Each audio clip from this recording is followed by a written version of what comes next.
Boa noite. Vocês me ouvem agora? Positivo. Peço desculpas pela pequena falha técnica. Então, agora sim. Boa noite a todos que participam deste terceiro encontro com diplomatas, uma promoção da Associação Brasileira de Ex-Bolsistas Gaimusho, com apoio institucional do Consulado Geral do Japão do Rio de Janeiro. Meu nome é Rodolfo Ada, ex-bolsista Gaimusho do ano de 2015 e atual vice-presidente da associação. Primeiramente, gostaríamos de agradecer a todas as autoridades presentes, autoridades e entidades, né?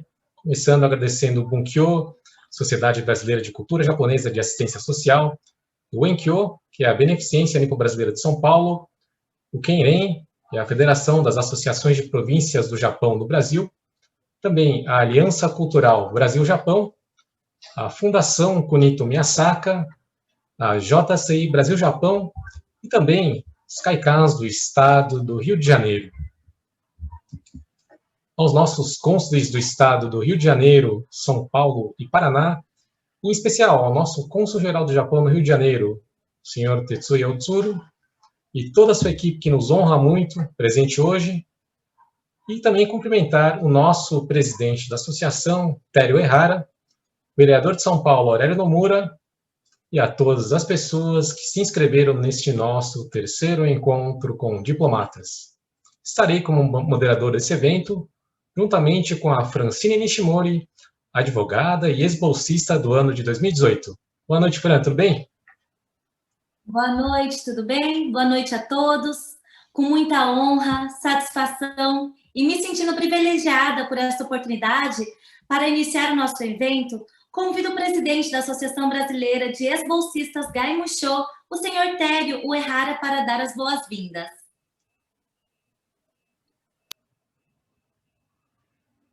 Presidente.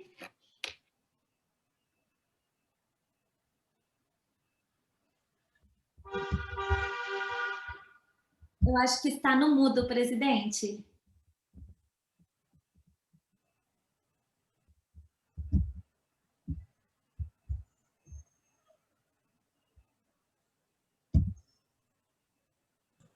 Alô, agora sim? Agora deu. Desculpe, eu não estava conseguindo desmutar aqui. Bem, muito obrigado, Francine, Rodolfo, nossos companheiros Kenshusei que coordenaram e mediarão esse evento. Muito boa noite a todos. Em nome da Associação Brasileira de Ex-Bolsistas, Gaimusho Kenshusei, gostaria inicialmente de cumprimentar e agradecer a presença do excelentíssimo cônsul-geral do Japão no Rio de Janeiro, senhor Tetsuya Otsuru, que gentil e prontamente aceitou o convite para participar dessa terceira edição do Encontro com Diplomatas, promovido pela nossa associação. Também gostaria de agradecer a presença das autoridades já nominadas pelo cerimonial, cumprimentar os dirigentes de entidades, Kenshusei, e a todos que estão prestigiando esse último evento do ano da nossa associação. Esperamos que todos estejam bem, de saúde, se protegendo nesse período ainda delicado. Realmente não tem sido fácil para ninguém passar por esse momento de tanta restrição, mas, apesar disso, a nossa associação encarou essa situação como um desafio, por acreditar ser a melhor perspectiva e por entender que o desafio traz aprendizado e grandes oportunidades. E graças ao empenho do grupo, temos conseguido realizar diversas ações de integração com a participação de bolsistas de todo o país. A realização deste evento é um exemplo dessa integração. Participaram da organização deste encontro bolsistas de vários estados, de várias localidades, e hoje contamos com o prestígio da audiência em várias partes do país, algo inimaginável no formato presencial. Esta série denominada Encontro com Diplomatas foi criada visando o estreitamento das relações entre os Kenshuseis e dos ex-bolsistas com os consulados do Japão em todas as jurisdições, e também para que o público possa conhecer melhor os cônsules e ter uma melhor compreensão das diversas atividades realizadas por essa importante representação diplomática no país. Temos a certeza de que o evento desta noite será de grande valia e trará muita informação para todos. Finalizo agradecendo a presença e a participação de todos em plena segunda-feira. Muito obrigado e desejando um Feliz Natal e que em 2021 estejamos todos vacinados contra o pessimismo. Boa noite, uma ótima live para todos. Muito obrigado, presidente Tério, pela belíssima mensagem. E, em continuidade, teremos agora a mensagem do deputado federal Luiz Nishimori, que é presidente do Grupo Parlamentar Brasil-Japão. Ele também é presidente da Frente Parlamentar em Defesa do Pescado e vice-presidente da Frente Parlamentar da Agricultura. Ex-bolsista do Gaimusho do ano de 1998. E registramos também que o deputado participou no ano de 2019 do encontro do G20 com o presidente Jair Bolsonaro, na cidade de Osaka, e participou também da entronização do imperador Naruhito e da imperatriz Masako, no Palácio Imperial em Tóquio. Vamos então à mensagem do deputado federal Luiz Nishimori. Boa noite a todos. Quero saudar todas as autoridades presentes desse terceiro evento com diplomatas.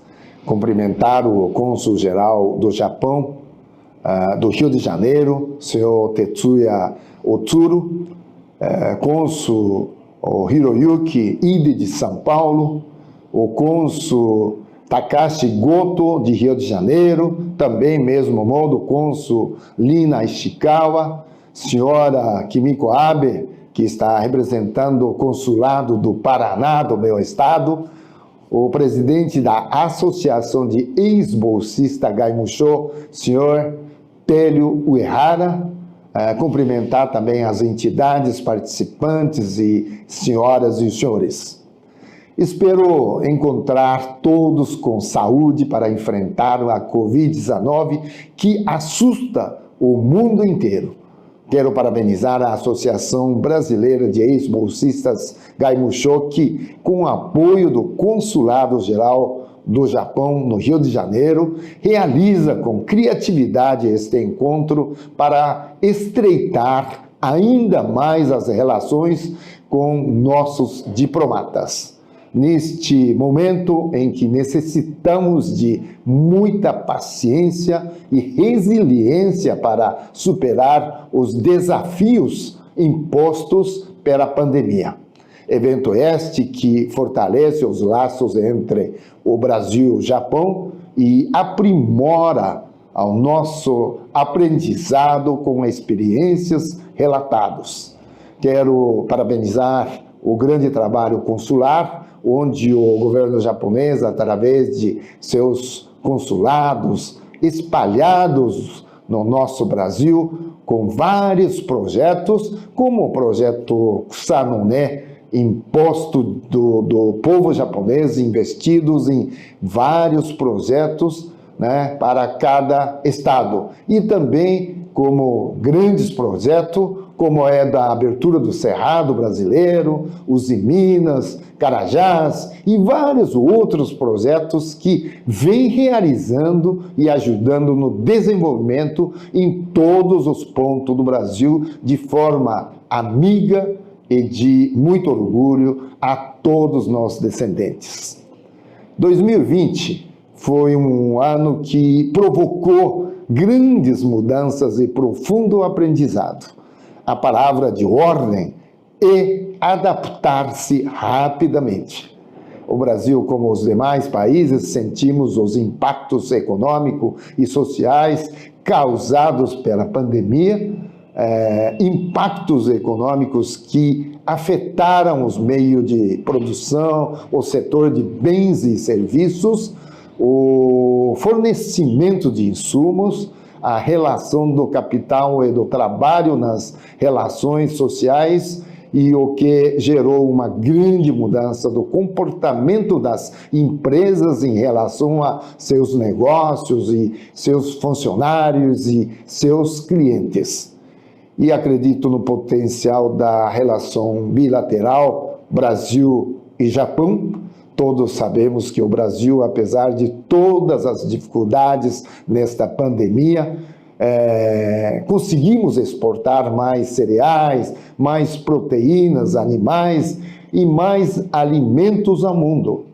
Apostando neste grande potencial de exportação, estou programando em 2021 uma missão econômica para a exportação de carne suína e bovina para o mercado japonês, logo após a liberação de certificado que está para sair nos estados do sul do Brasil. Acredito no potencial agrícola do Brasil e o Japão possui um potencial altíssimo tecnológico, onde o Brasil e o Japão, somando forças, se completam para os interesses e para sucessos bilaterais. Consideramos que 2021 ainda será um ano atípico, como foi 2020, mas sabemos que podemos superar com a utilização de tecnologias digitais e principalmente com a força interior, capacidade de superação de cada um de nós. Tenho profundo gratidão e um orgulho muito grande de ser ex-bolsista do Japão. Parabéns à Associação Brasileira de Ex-Bolsistas Gaimusho. Parabéns ao Consulado Geral do Japão no Rio de Janeiro. Sucesso ao evento. Desejo um bom final de ano para todos. É um Natal abençoado e próspero 2021. Abraço a todos. Muito obrigada. Antes de iniciar a palestra do senhor cônsul, pedimos a todos que tenham dúvidas ou perguntas ao cônsul que escrevam no nosso chat do evento, por favor. Rodolfo? Em continuidade, convidamos então o senhor cônsul-geral do Japão no Rio de Janeiro, na cidade maravilhosa. E, bom, acredito que ser diplomata japonês no Rio de Janeiro deve ser muito agradável, né, senhor cônsul? Bem, brincadeiras à parte, com muita honra, passamos a palavra ao cônsul, senhor Tetsuya Otsuru, que falará sobre o tema A Vida de um Diplomata Japonês. Dozo. Me ouve bem? Me escuta? Boa noite a todos. Para mim, este é um momento muito jubiloso, ou seja, estou muito honrado pelo convite, e sobretudo pelo que me selecionaram a aparecer nesta terceira edição deste bate-papo com todos vocês. É um grande prazer, de verdade, para mim estar aqui nesse programa, na língua carioca. Ai, meu irmão, tá na boa, hein? Quero agradecer ao senhor presidente Teruo Uehara, os outros dirigentes da gerência da associação, os dois sofisticados mediadores de hoje, e todos os organizadores e outros envolvidos neste programa, e todas as pessoas que agora estão participando aqui e assistindo esta reunião online. Muito obrigado. Hoje vou falar principalmente sobre o meu trabalho e a minha carreira, para que vocês possam pegar uma ideia ou uma visão geral ou panorâmica do mundo diplomático. Né? E depois, queria compartilhar com vocês um pouco do meu ponto de vista, ou seja, minha maneira de observação e análise sobre a conjuntura internacional, que acredito ou que tem se refinado através de toda a minha carreira, experimentando muitas falhas e fracassos. Depois, ao final, estarei disponível para responder às eventuais perguntas de vocês. Nosso tempo aqui é curto e, além disso, o meu português ainda não está tão avançado, mas vou me esforçar e espero que vocês não tenham muita dificuldade de me entender. Antes de iniciar a minha apresentação, que vai se concentrar na carreira diplomática, quero que vocês saibam uma coisa fundamental para esta noite. Isso é que, em um sentido, vocês já são diplomatas, ainda sejam não oficiais. Todos os ex-bolsistas no estágio Gaimusho, outros jovens Nikkeis e outros participantes a esse programa, que que acho que todos têm algum interesse pela relação entre o Brasil e o Japão. Isso significa já estão se embarcando nas respectivas esferas internacionais. O que quero dizer é que já tendo uma visão do Brasil e do Japão, e que vocês vão atuar de alguma maneira nos lugares respectivos de cada um, de uma forma ativa, na comunidade internacional, inclusive nosso mundial bilateral. Nesse sentido, eu acho que já somos colegas. Então, vamos começar. Ingressei no Gaimusho, o Ministério dos Negócios Estrangeiros do Japão, em 1991. Então, no ano que vem, vou completar 30 anos de vida diplomática. Nesses quase 30 anos, fiz trabalhos em diversos países e participei de vários fóruns e atividades internacionais. Por exemplo, a seguinte foto. Quando jovem, eu participei da missão especial da OEA, Organização dos Estados Americanos, de observadores na eleição presidencial no Peru. Esta foi a eleição de 1995 e eu tinha 27 anos. Essa é a foto que veio no jornal peruano, que foi do time dos observadores internacionais visitando um local de votação na cidade de Lima. E o senhor que fica em frente de mim, e o senhor César Gaviria Trujillo, então o secretário-geral da OEA, e ele foi o ex-presidente da Colômbia. Também tive a oportunidade, por mais de uma vez, de trabalhar junto à Casa Imperial e ao gabinete do primeiro-ministro. A foto seguinte foi tirada dentro de avião especial do governo japonês, na volta dos Estados Unidos, em uma ocasião da visita oficial do primeiro-ministro Shinzo Abe. No avião, logo depois da descolagem, fui chamado, de repente, pelo secretário do premier para tirar essa foto. Mas, naquele momento, eu estava escrevendo um relatório no meu assento com um computador. E por isso não pude buscar e vestir com meu casaco. E minha camisa estava se remangada, como bem aqui. E, além disso, ainda não se vê na foto, felizmente, eu estava me descalçado. Claramente, o primeiro-ministro percebeu, e como se vê na foto, o seu sorriso esteve um pouco paralisado. Tem um grupo dos países ricos do mundo que se chama G7. Estive envolvido em todas as cúpulas do G7 que foram realizados no Japão, depois de minha entrada ao Gaimusho. No ano 2000, a conferência teve lugar em Okinawa. Em 2008, em Tohoyaku, de Hokkaido, como se vê na seguinte foto. Mais recente, foi em Shichiba, província de Mie, em 2016. Na ocasião da reunião no Tohoyaku, 2008, então foi dia 8, já que ainda a Rússia participava. Eu trabalhei como encarregado de contato principal com o presidente Bush dos Estados Unidos. Para funcionar com esse cargo, você tem que juntar-se sempre com ele, junto com os machos americanos do serviço secreto, 24 horas, até que a delegação norte-americana saiu do solo japonês. Foi duro, mas uma tarefa muito impressionante. Em 2001, participei da reunião com Fidel Castro, junto com o ex-primeiro-ministro Ryutaro Hashimoto, em Havana, Cuba.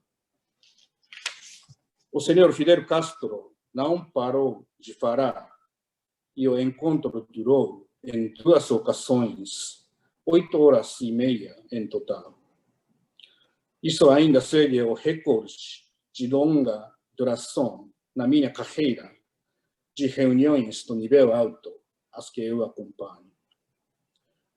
O nosso intérprete, que trabalhou naquela reunião, tornou-se em um esgotamento total. Podem ver nas fotos seguintes as caras do senhor John Kerry, e então o secretário de Estado norte-americano, e do presidente Xi Jinping, da China. Mas vou omitir falar sobre esses encontros, já que o tempo é limitado para hoje. Voltando à página anterior do meu currículo, como se vê, eu servi 4 vezes no exterior, fora do Japão. 2 vezes na Espanha, num total de 4 anos. E uma vez nos Estados Unidos, também durante 4 anos. E aqui no Rio, já estou há um pouco mais de 1 ano. Ou seja, trabalhei 1/3 da minha carreira diplomática no exterior e os 2/3 restantes em Tóquio, na maior parte na sede do Gaimus. Quando a gente tem um tempo limitado, não vou poder contar todos os detalhes, e eu queria nos concentrarmos em 3 temas destacados para hoje, mas podem perguntar qualquer coisa na sessão de perguntas ao final do programa. Tá? Vamos ao primeiro tema. Quero começar com o grande terremoto seguido na tsunami que ocorreram no dia 11 de março de 2011 e o acidente da usina nuclear de Fukushima. Naquela ocasião, eu estava no Departamento de Política Externa do Ministério, que tem a missão de definir as estratégias diplomáticas do Japão e implementar as políticas do primeiro-ministro e do ministro de Negócios Estrangeiros, e eu era o coordenador sênior de política externa. Me lembro muito bem do momento em que ocorreu o terremoto. Foi um horror, apesar de estar em Tóquio, longe do epicentro. Como no Japão, tremores são comuns. Eu, particularmente falando, já tinha passado várias experiências, mas aquela foi a primeira vez na minha vida que senti um tremor tão longo. Provavelmente ele durou apenas alguns minutos, mas a minha sensação, me segurando na mesa do escritório, era assim como fosse que aquele terremoto não terminava nunca. No prédio do Ministério dos Negócios Estrangeiros, não ocorreu nenhum dano grande, porque recentemente uma obra havia sido feita justamente para que o prédio pudesse resistir a terremotos de grande escala.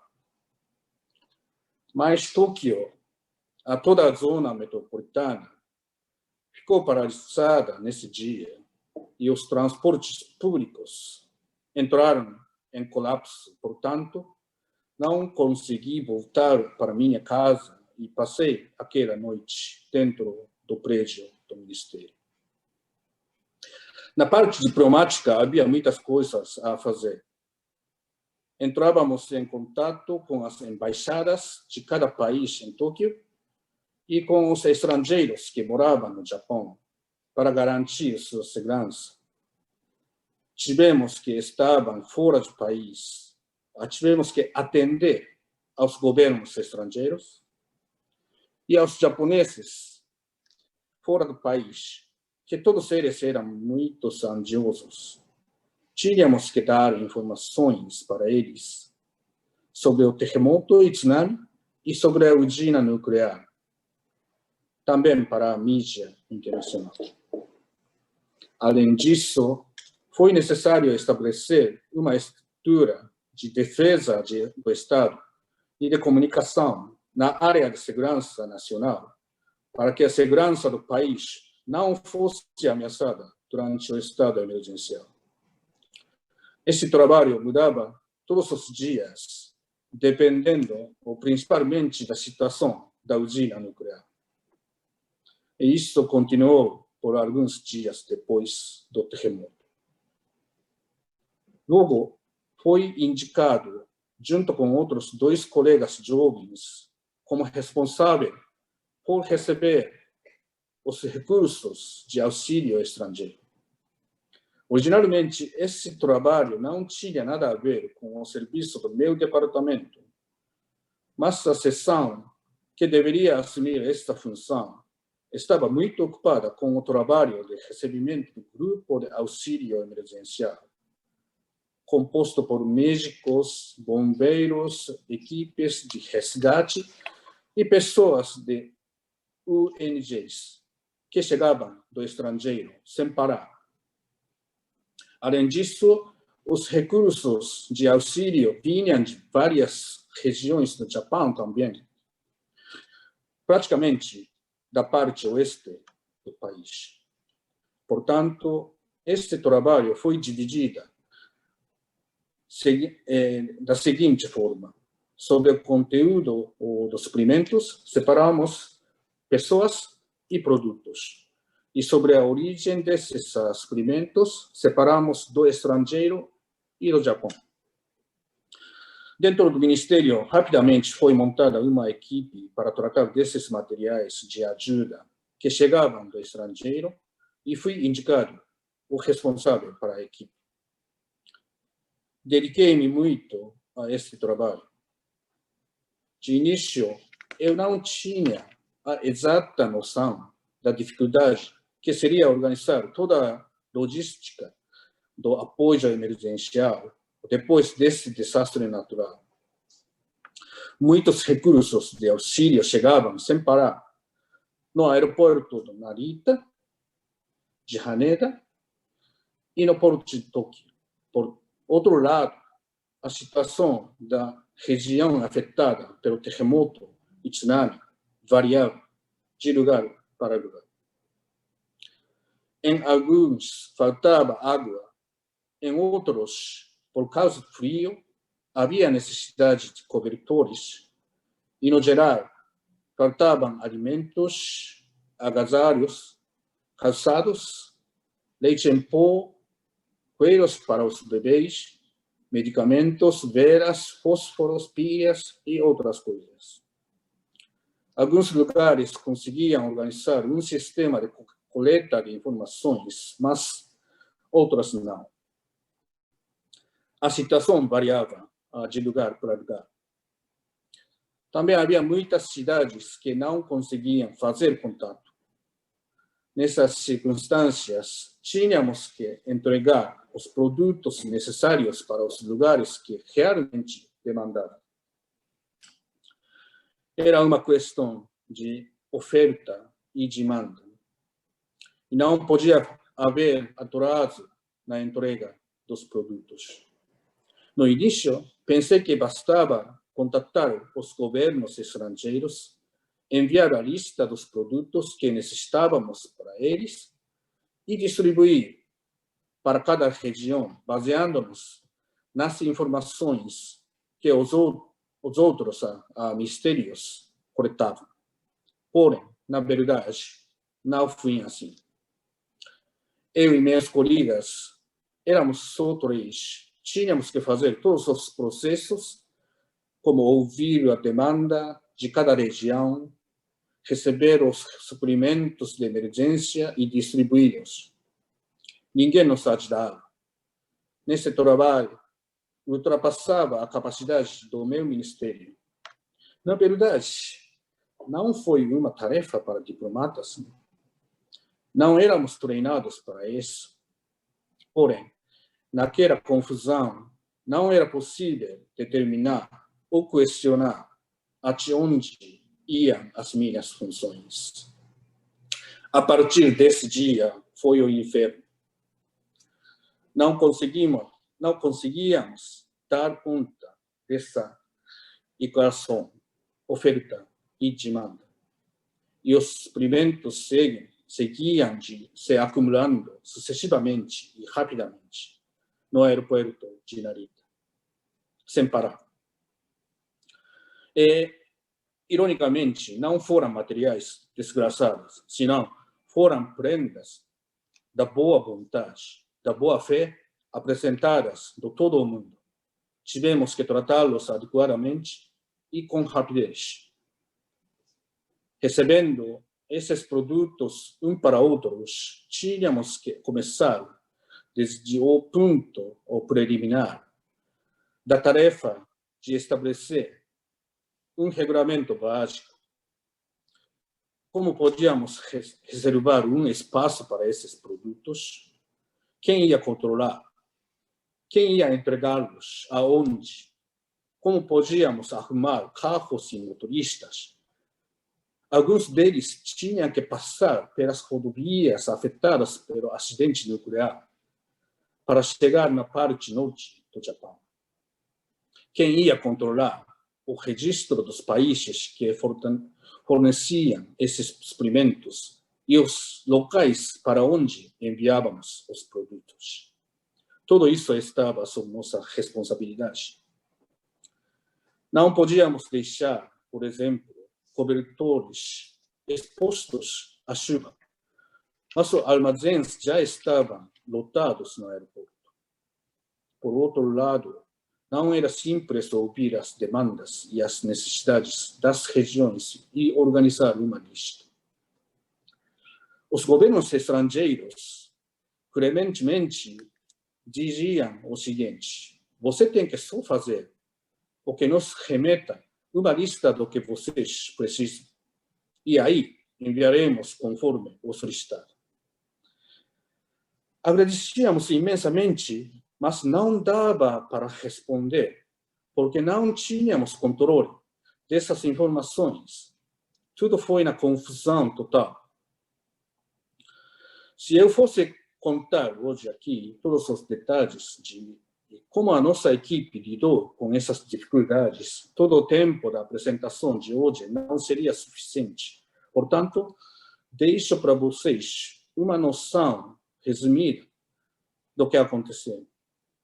Em resumo, nós tentamos resolver esses problemas utilizando duas premissas. Primeiro, como os ministérios estatais e os governos locais não estavam funcionando normalmente, decidimos fazer contato direto com a região afetada pelo terremoto, para coletar todas as informações e organizar a questão de oferta e demanda. Comunicação direta, falando literalmente. Não havia nenhum intermediário e recebíamos as solicitações diretamente das prefeituras. Como vocês podem imaginar, entrávamos em contato com muitíssimas pessoas todos os dias e todas as noites. Em segundo, adotamos o roteiro básico de fazer antes de pensar. Essa foi a nossa política principal. Existe aquela expressão, tempo é dinheiro, né? Mas o que nós enfrentávamos naquele momento era tempo e vida. Uma pessoa poderia morrer por falta de água e cobertor. Um bebê poderia estar com fome por falta de leite. Nessas circunstâncias, o processo, o que normalmente ocorre, por exemplo, de checar as informações ou entrar em contato com os outros ministérios, levaria muito tempo. Portanto, nos pulávamos tudo isso e nos concentrávamos em mandar os suprimentos para a região o mais rápido possível.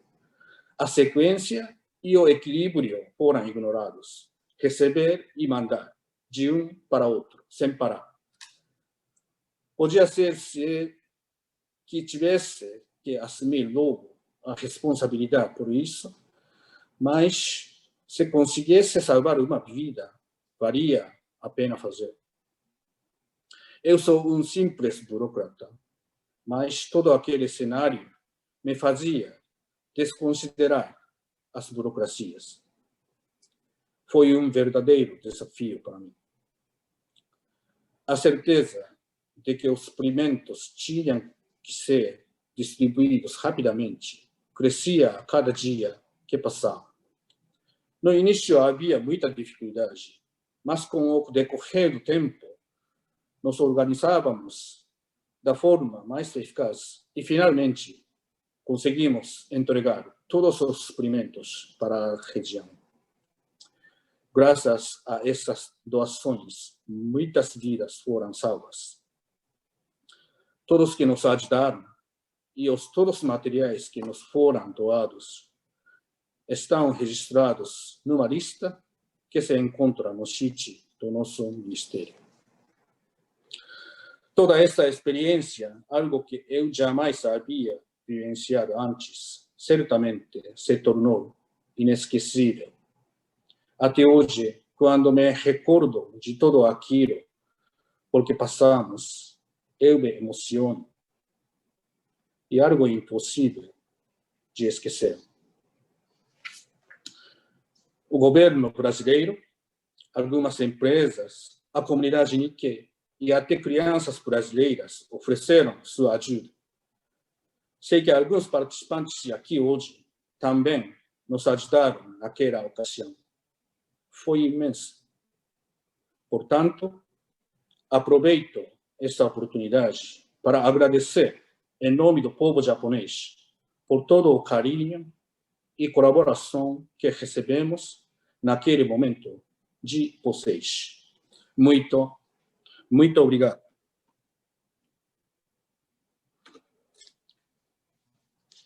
O tema seguinte. Como eu estou no Ministério dos Negócios Estrangeiros, a luta contra o terrorismo é um tema do qual não dá para fugir. O Brasil, felizmente, não tem um grande histórico de terrorismo, mas alguns países enfrentam constantemente essa ameaça.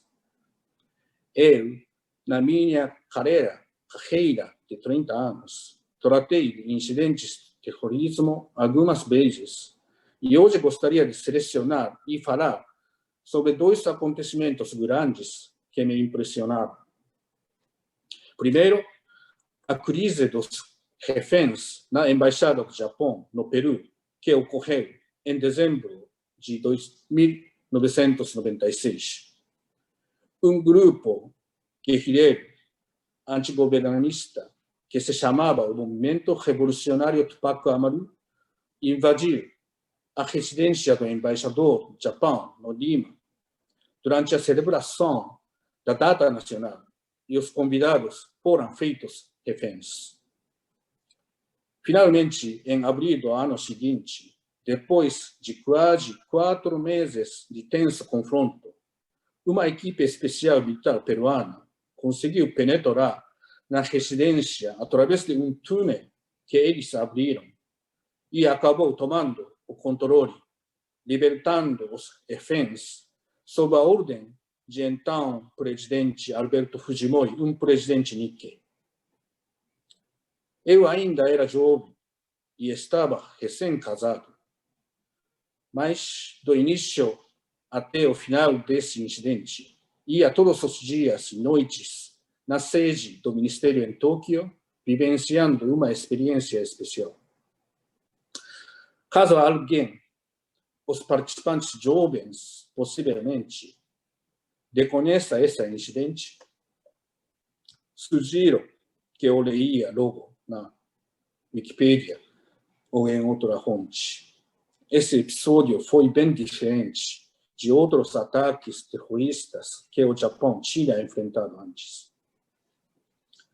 Segundo os multi-ataques terroristas sincronizados da explosão de trens e estações em Madrid, na Espanha, no dia 11 de março de 2004.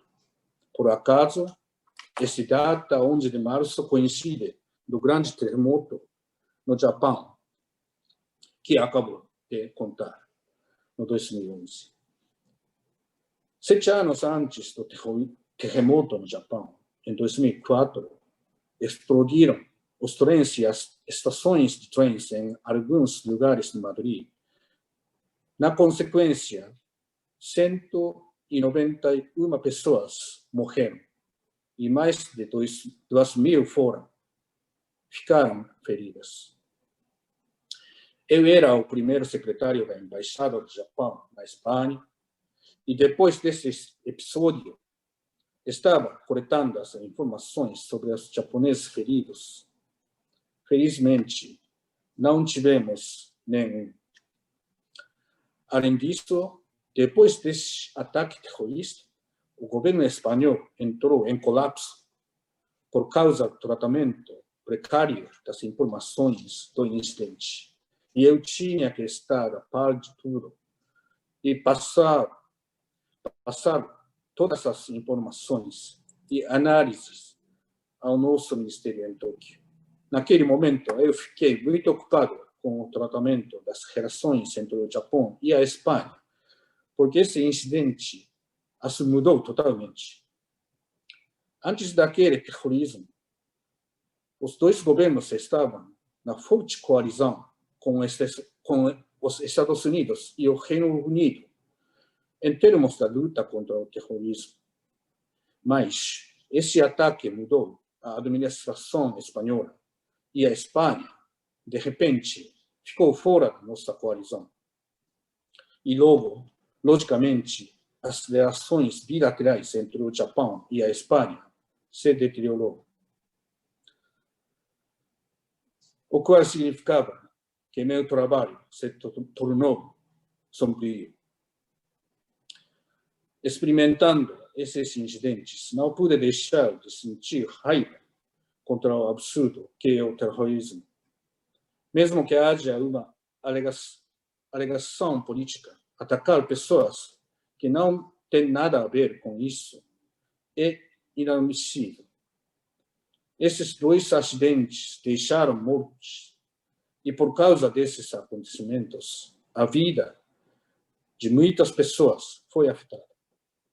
O governo do Japão e do Brasil tem uma postura firme contra o terrorismo, mas de vez em quando chega um momento em que penso que é difícil manter essa postura, falando francamente.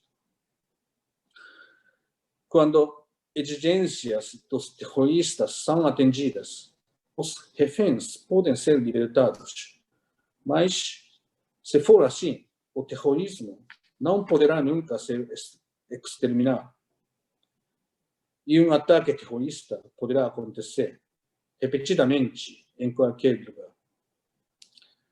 Claro que todos sonhamos com um planejamento perfeito de inteligência que previna qualquer possibilidade de ataque terrorista, mas esse seria um mundo ideal, que na verdade não existe ainda.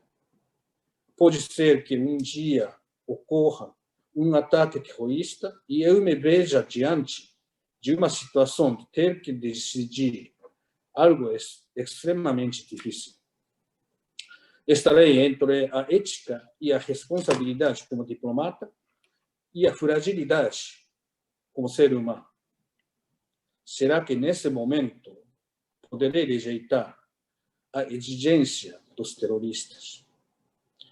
Quando um terrorista apontar uma arma para mim, será que poderei afirmar que o terrorismo é totalmente inaceitável? Depois dessas duas experiências, não sei se eu posso dizer 100%, mas durante a minha carreira, eu não tenho como escapar dessa questão. Não é só o terrorismo que ameaça a sociedade e a vida das pessoas com a utilização da violência. No período das recentes eleições municipais no Brasil, no mês passado, ocorreram alguns assassinatos de candidatos.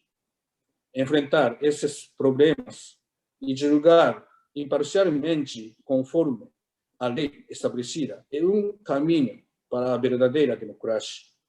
Não é um problema exclusivo do Brasil, mas também de outros países. Mas a imparcialidade do judiciário afeta a governabilidade do país e a diplomacia também. Bueno, agora o último tema, e o tema o mais divertido. Creio que a primeira vez que vim ao Brasil foi no ano de 1995. Há 25 anos atrás, eu tinha 27 anos e era meu quarto ano no país. Viajava a trabalho e estive somente em São Paulo, acho. Depois disso, de 95 a 96, também tive a oportunidade de conhecer Brasília e o Rio de Janeiro também, a trabalho. No Rio, estive no Cristo Redentor, numa hora de folga. Lembro que era bem mais calmo, não era lotado de turistas como hoje em dia. Na foto do alto da mão direita, foi de uma praia que já não lembro onde. Não esqueço da paisagem que vi naquele momento no Rio, nem das pessoas com quem eu estive. Também achei a comida boa. As músicas que se ouviam foram bastante relaxantes. Mas então deixo escapar os barulhos cariocas que estou experimentando agora, todas as noites aqui. Isso significa que apenas uns dias de estadia não são suficientes. Mas seja como for, eu acabei gostando muito do Brasil e do Rio. Na foto do centro abaixo, e estádio do Morumbi, em São Paulo. Em São Paulo, como se vê nas fotos seguintes, fui visitar o túmulo de Ayrton Senna, de quem eu era grande fã.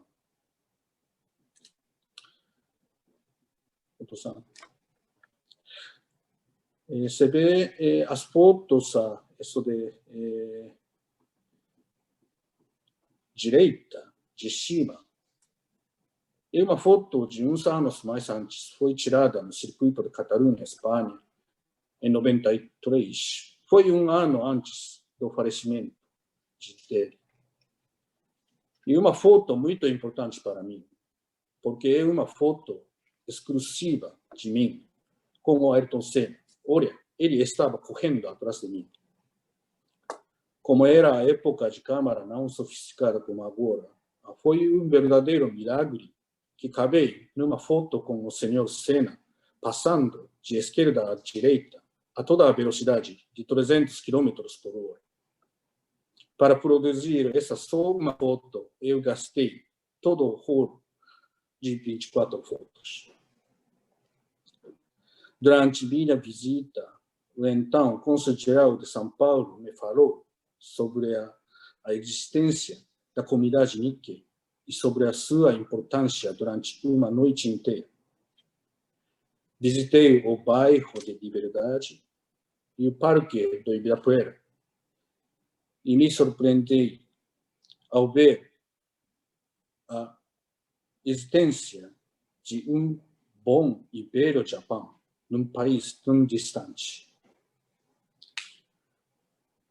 O mês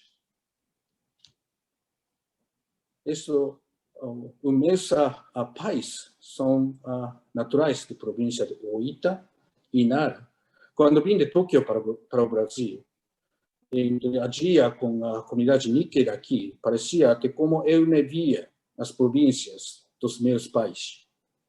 As pessoas que eu conheci em São Paulo me receberam como se fossem os meus familiares e me senti muito acolhido.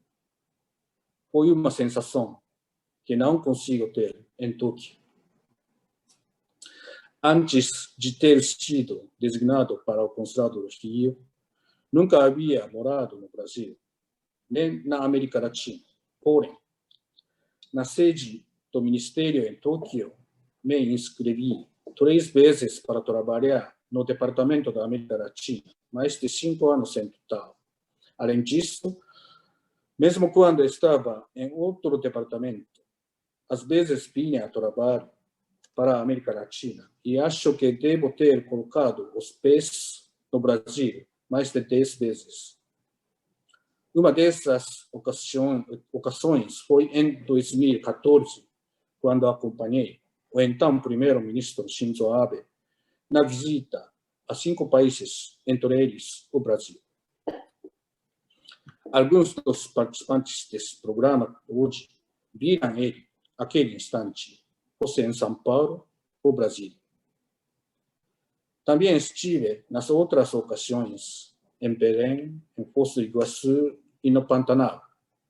Além disso, visitei algumas cidades do estado do Paraná, onde há colônias japonesas, e até em Tomé-Açu, no Pará, estive por 2 vezes.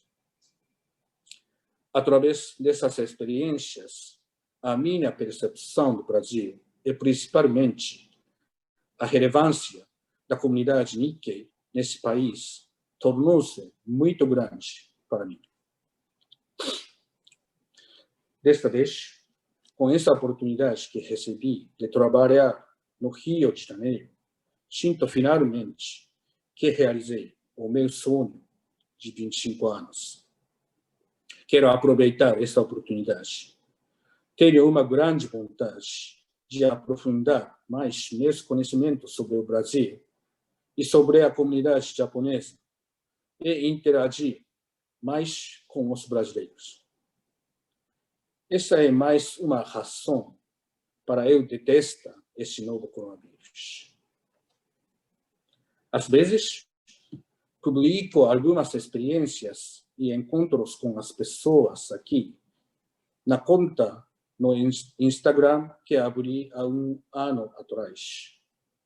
Quem tiver interesse e tempo e puder me seguir, vou deixar aqui o meu IG. Enfim, apesar da minha pouca experiência, apresentei uma parte do meu trabalho como diplomata. Agora, ao final, gostaria de falar para vocês a maneira como eu, como um diplomata, vejo o mundo, a política internacional e a sociedade brasileira.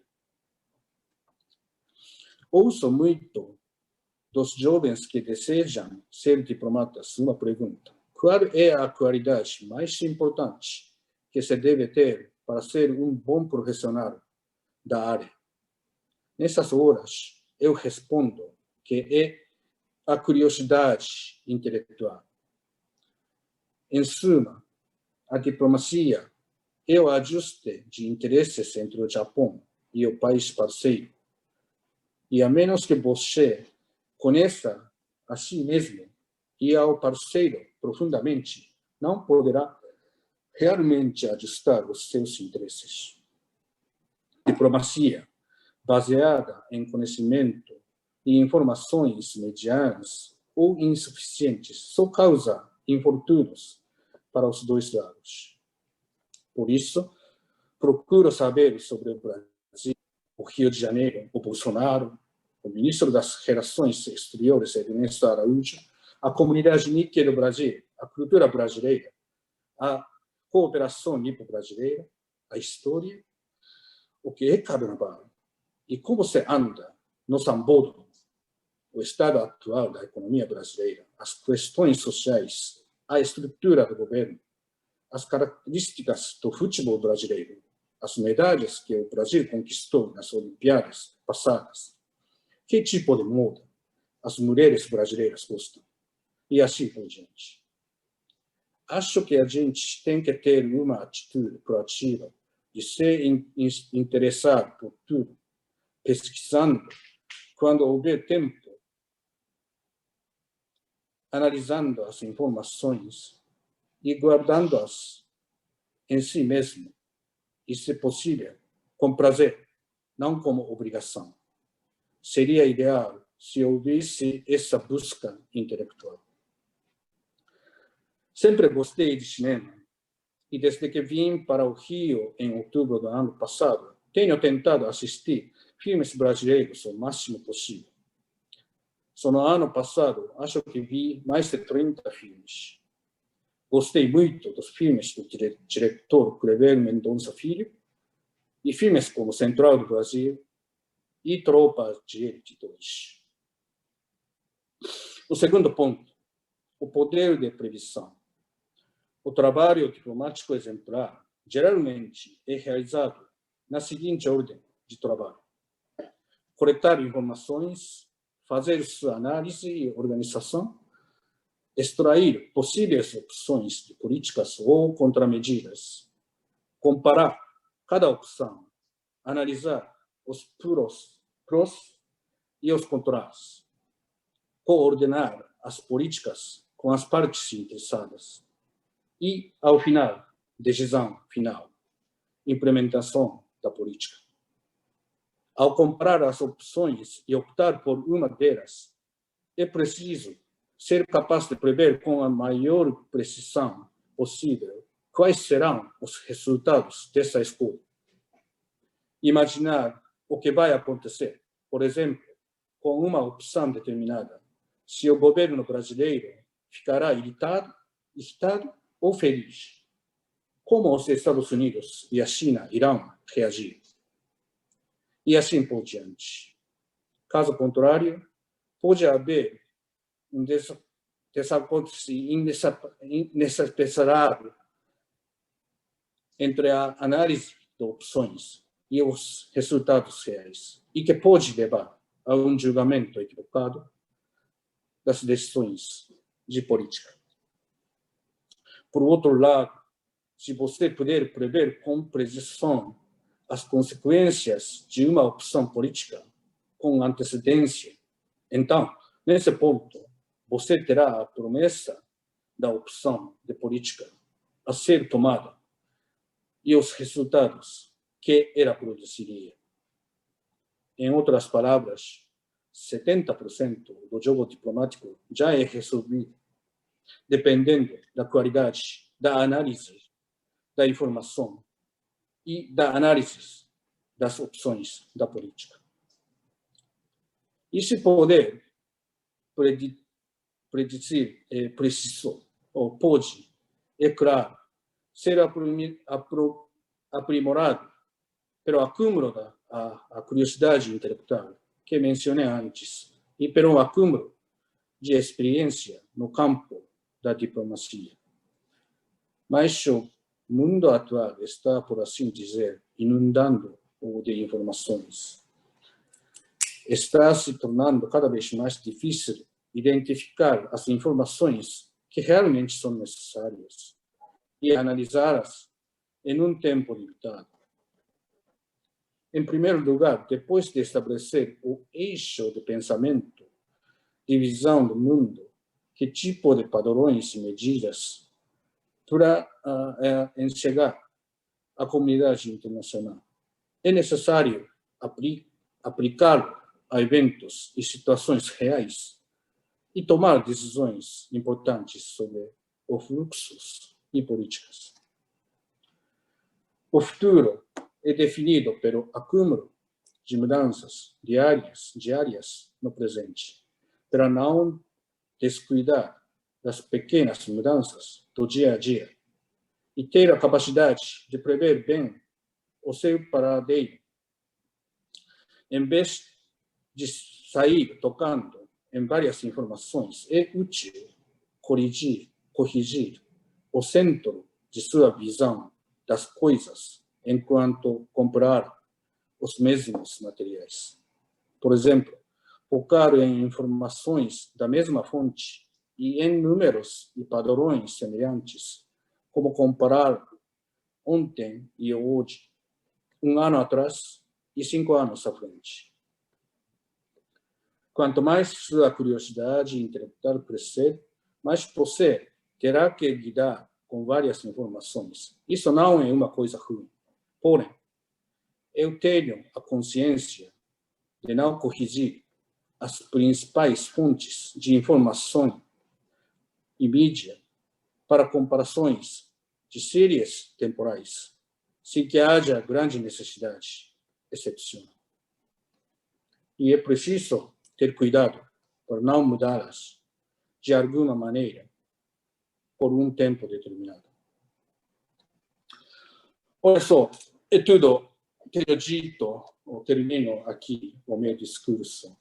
Agradeço pela sua atenção. Agora vou ter muito prazer em responder às perguntas de vocês. Muito obrigado.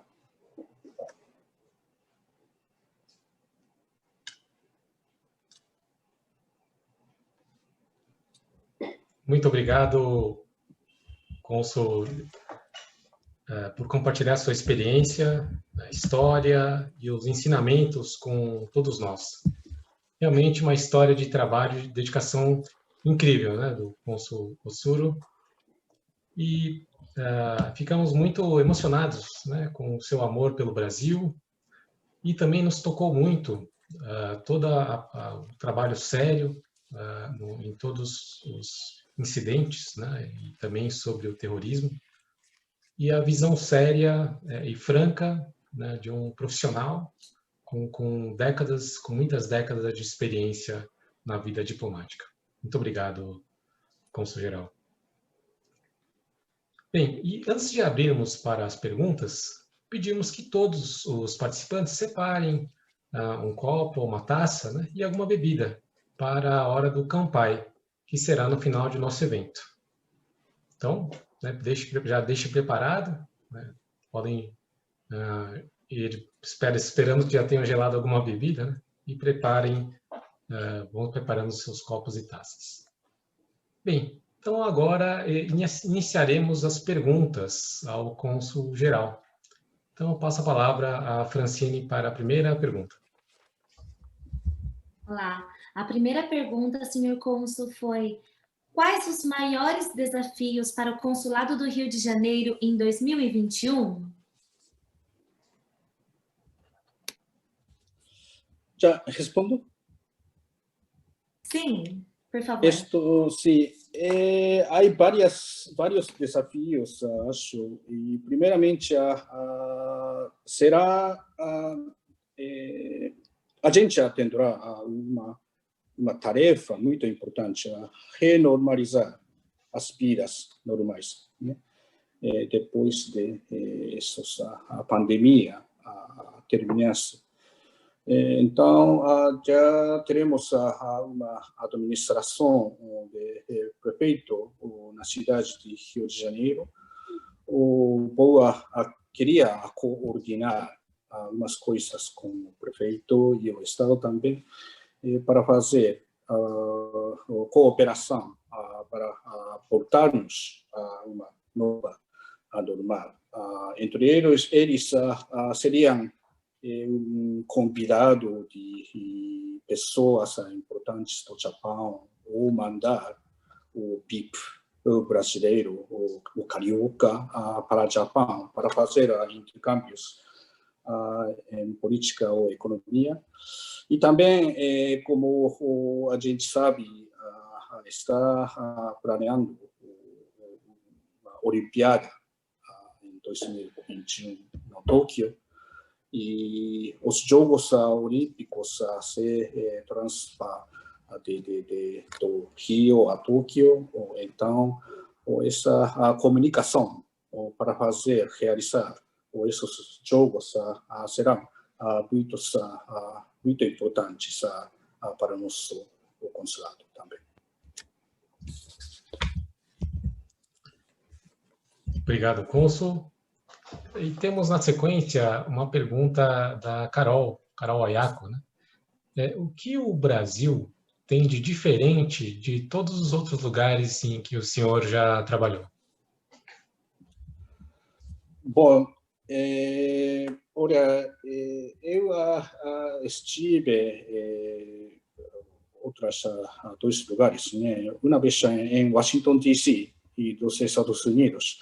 É uma cidade bastante política, né?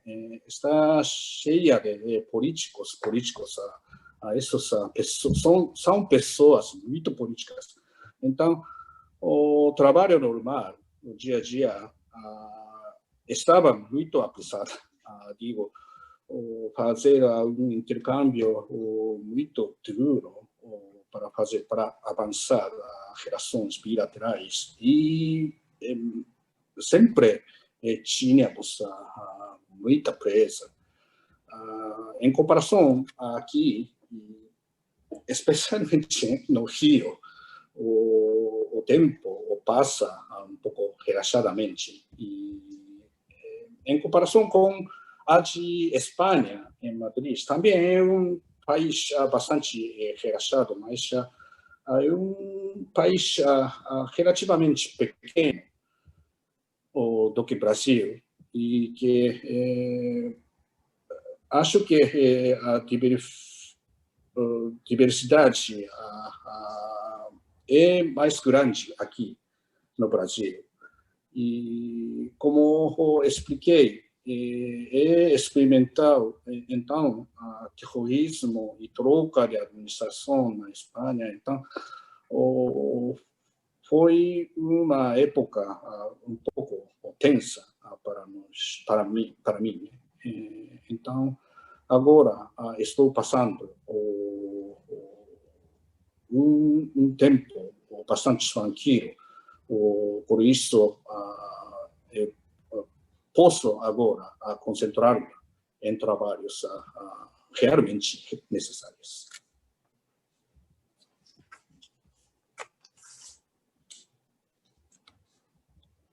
Uma outra pergunta, senhor cônsul, do senhor Guimar Júnior.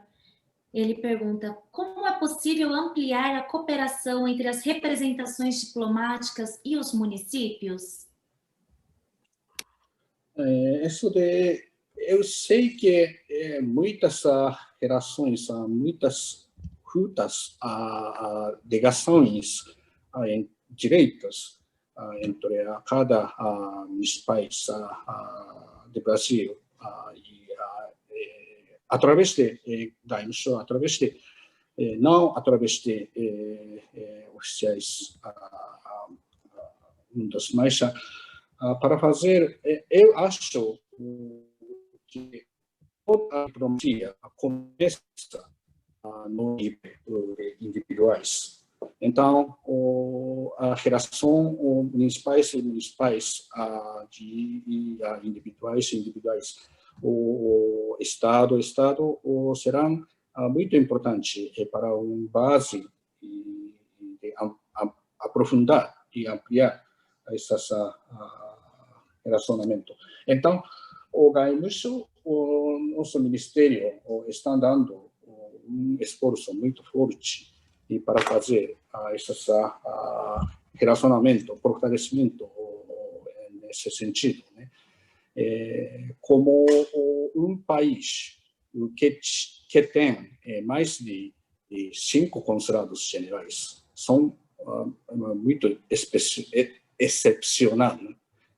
Estados Unidos, China e o Brasil, acho, só esses 3 países têm essa privilegiada. Então, vamos fazer essa comunicação direta com municipais ou estados, com o nosso ministério, através de consulados ou embaixada, serão mantidas e vai ampliar, fortalecer ainda mais.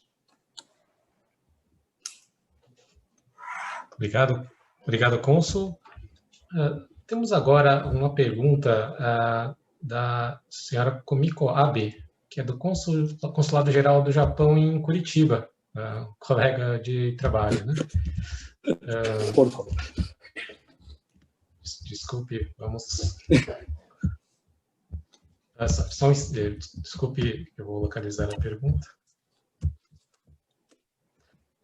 A pergunta é: qual a mensagem aos jovens Nikkeis daqui do Brasil para fazer mais contribuição em prol da amizade mútua Brasil-Japão?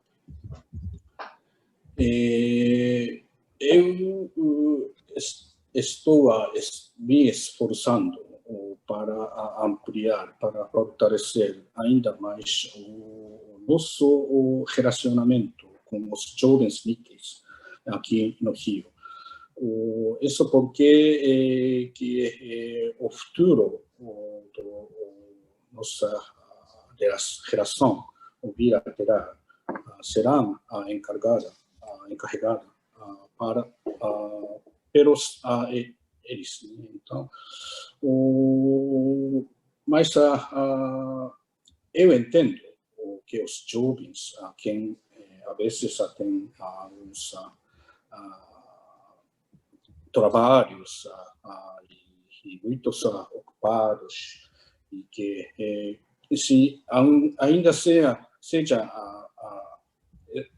esteja algum interesse para dedicar-se na atividade da comunidade Nikkei, e não teria tempo suficiente para fazer isso. Então,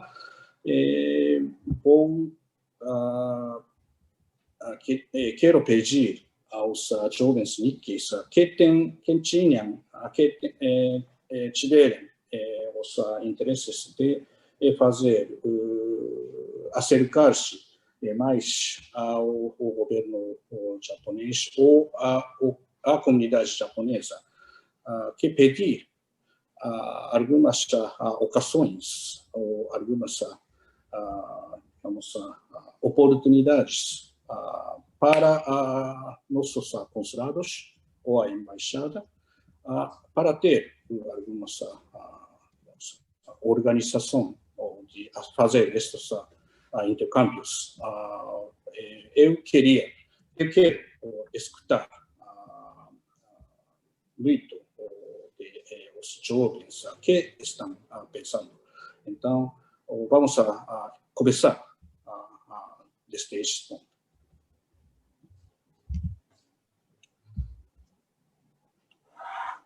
Dando continuidade, senhor cônsul, o senhor Hiro Miyakawa, ele é de Recife, ele fez uma consideração que ele é criador do kotoba.com.br, que ele divulga conteúdo sobre a língua da cultura japonesa. Ele escreveu: senhor cônsul, eu tenho uma impressão de que o senhor tem um sucesso extraordinário nas redes sociais, principalmente no Instagram. Talvez pelo fato do Gaimusho, o consulado, ter uma impressão mais reservada, e o fato do senhor fazer postagens mais descontraídas seja o segredo por trás de todo esse sucesso. Em relação a isso, a minha pergunta é: como foi o processo de decidir criar uma conta no Instagram com esse propósito? Como saber se está valendo a pena? Gostaria de saber como foi até chegar a essa decisão. Há muitas maneiras de decidir essa postagem, né?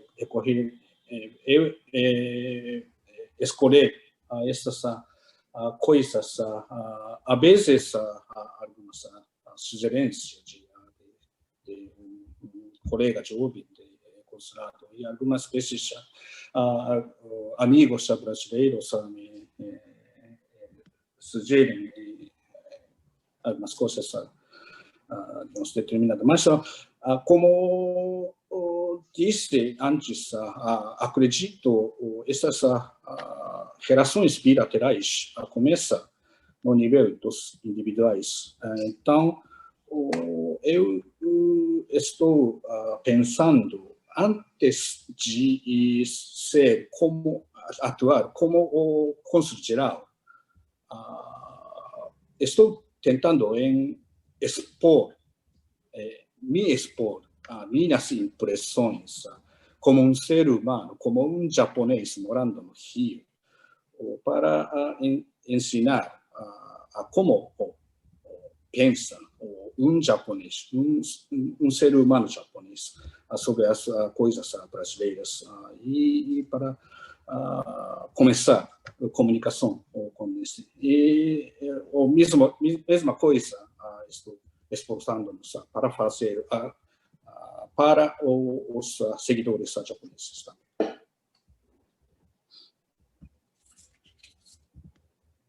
Muito obrigado, cônsul. E, na sequência, temos aqui uma pergunta do Rodrigo Fuji, que é de Manaus. Ele pergunta qual foi o projeto ou atividade que mais marcou sua vida diplomática no Brasil.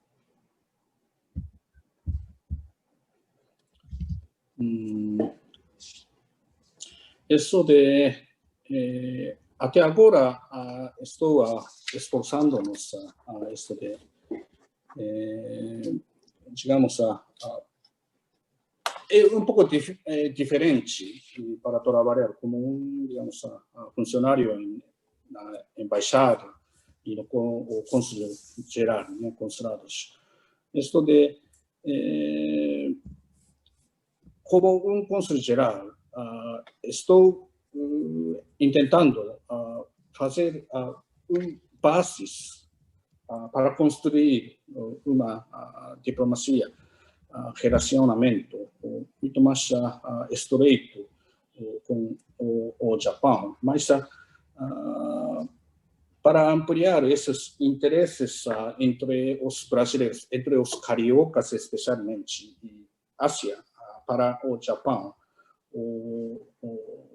essas tarefas são muito importantes, eu acho. Mas, em base disso, temos que construir uma casa grande, digamos, prédio grande, e para fazer, para ter um passo mais para estreitarmos, não? Então, na área da economia, temos que pensar, digamos, políticas novas para fazer estreitamento do relação. E essas coisas não se pode fazer só no Rio de Janeiro. Então, dia a dia, meus colegas em consulados gerais e embaixada estamos falando como fazer isso. E estamos na víspera de ter uma nova administração dos Estados Unidos. Então, vamos a pensar esse relacionamento triangular também com o Brasil e Estados Unidos e o Japão. Uma pergunta muito boa. Obrigado. Uma outra pergunta é do Dr. Kazuo Watanabe. Ele fala: como o senhor avalia a preservação da cultura e valores éticos japoneses no Brasil pelos imigrantes e seus descendentes? Como falava em meu discurso de hoje, primeiramente eu surpreendi muito para ver essas éticas, valores tradicionais do Japão estavam conservados aqui no Brasil. E também a cultura velha e boa, né?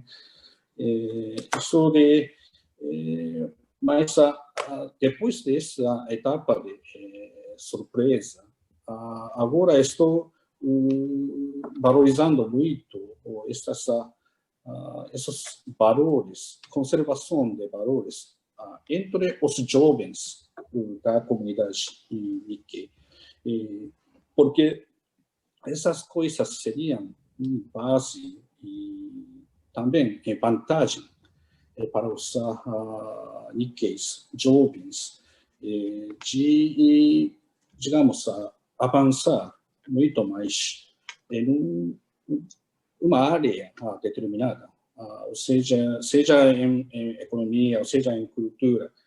Mas isso não se vê em outra parte do mundo, entre outras comunidades, outros países, acho.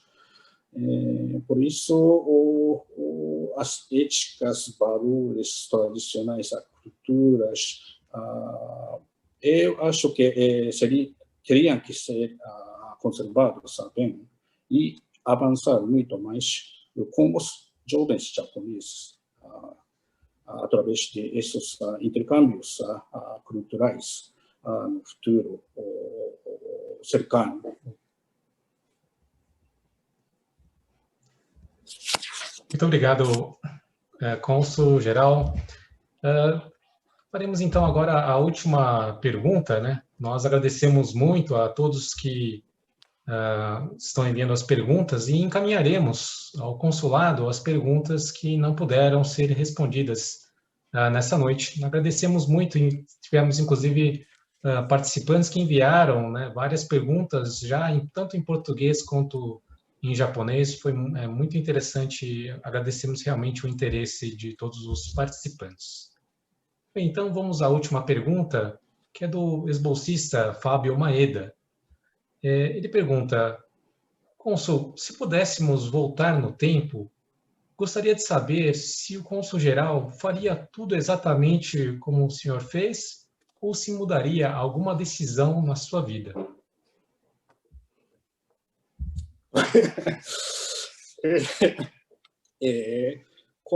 Como responderia esse senhor Maeda sobre sua vida? É uma pergunta muito boa. Isso, sim, como todos nós sempre nos enfrentam a uma decisão, né, de cada etapa de sua vida. Mas essas decisões ou seleção das vias varia, mas essas interrelacionadas, acho. Por exemplo, quando era 22, 23 anos, se não vou eleger a ser diplomata, vou trabalharia em um banco, o banco japonês. E agora esse banco não existe. Então, agora, se vou selecionar essa via, minha vida cambiaria totalmente. Mas essas informações não tínhamos essa época, né? Então, as seleções das vias e de cada etapa, não se posso, digamos, dizer com certeza de seria melhor do que, digamos, eu tivesse selecionado outro caminho. Mas já eu, pelo menos, eu nunca desistia um caminho por um motivo ou por uma causa de algo que não podia controlar mesmo. Então, eu agora estaria ao mesmo lugar, a mesma posição, mesmo título e em mesma cidade. Essa cidade é um lugar de sonho para mim. Estou muito contente. Muito obrigado, cônsul, pela resposta e a todos pelas perguntas. E devido ao nosso tempo, né, finalizaremos agora essa sessão de perguntas e respostas e, como dito anteriormente, encaminharemos ao consulado as perguntas, né, para que, se puderem, possam nos responder, né, aos participantes posteriormente. Então, agradecemos ao cônsul-geral e toda a equipe do Consulado Geral do Rio de Janeiro, né? Também agradecemos as autoridades e principalmente a todos os participantes deste terceiro encontro com diplomatas. Estamos gratos por esse evento maravilhoso, com muitos relatos, né, experiências, histórias fantásticas e que, ao mesmo tempo, foram um grande aprendizado para todos nós. E, para finalizar, gostaríamos de brindar, né, mesmo com distanciamento, um ótimo Natal, um excelente 2021 a todos, né? E, portanto, peço que todos aí preparem seus copos, suas taças, e gostaríamos então de chamar o Dr. Ryoji Okada, ex-bolsista do ano de 1971, ex-bolsista do ano de 1971, para fazer o kanpai. Okada-san, por favor.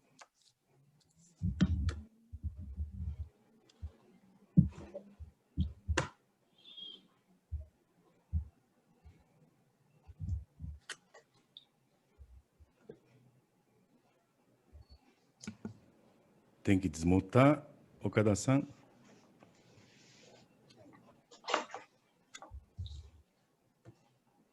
Não, Okada-san, o seu áudio, por favor. Seu microfone está mudo.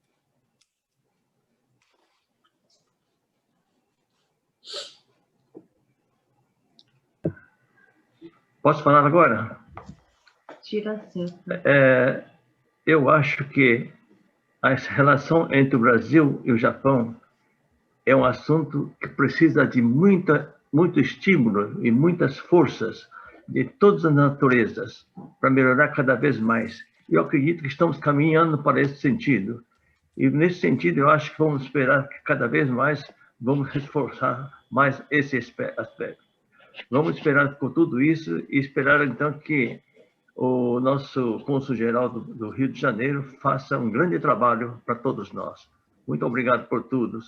E Kanpai. Kanpai. Kanpai. Kanpai. Kanpai. Kanpai. E para registrar esse momento... Desculpe, para registrar esse momento, pedimos agora para que todos sorriam para a foto. Eu vou então pedir para o Kenzo e para a Carol nos darem um sinal para tirarem uma foto, por favor.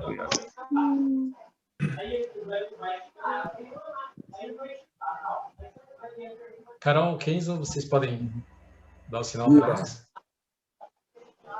Kanpai, feliz ano novo, hein, para todos. Sorriam para a foto, vamos segurar as taças. A pose para a foto. Certo, consegui aqui. Obrigada. Pronto. Ok, obrigado. Fran, com você. Bom, esse evento foi muito especial, pois pela primeira vez abrimos a reunião para os ex-bolsistas Gai Musho. E agradeço e para as pessoas que se interessam pela cultura e pelo nosso evento. A todos, muito obrigada pela participação.